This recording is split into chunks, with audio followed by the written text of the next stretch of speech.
The implications of higher global oil prices are vast, and accordingly, the government here, as well as its partners overseas, are actively seeking possible response measures. Our Eun-jin covers these efforts.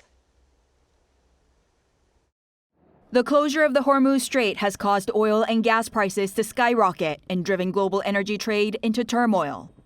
Global oil prices have surged by roughly 16% in roughly a week's time, but U.S. President Donald Trump is unconcerned, as he stated during an interview with Reuters on Thursday that the current rise in gasoline prices globally and its consequent impact on the U.S. market is not as critical an issue compared to the necessity of military action against the Iranian regime.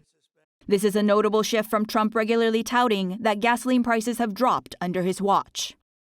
White House Press Secretary Caroline Leavitt confirmed on Thursday that White House Chief of Staff Susie Wiles and Energy Secretary Chris Wright held an urgent meeting with the heads of major U.S. oil companies to discuss possibly increasing domestic production and utilizing strategic reserves to mitigate the current situation.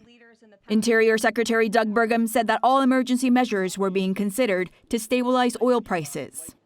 However, risks are higher for China, the world's largest crude oil importer and the biggest buyer of Iranian oil. The country gets about 45% of its oil from the Hormuz Strait.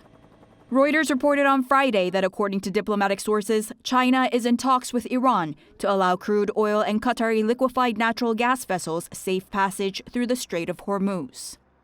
Even more exposed to energy flow disruptions are Japan and South Korea.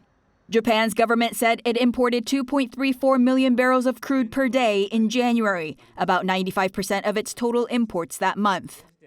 South Korea reportedly imports around 70% of its crude oil and 20% of its LNG from the Middle East. With fuel prices soaring, President Lee Jae-myung issued a fresh warning on Friday against oil refiners, saying that price collusion is a serious crime against the public that would be severely punished.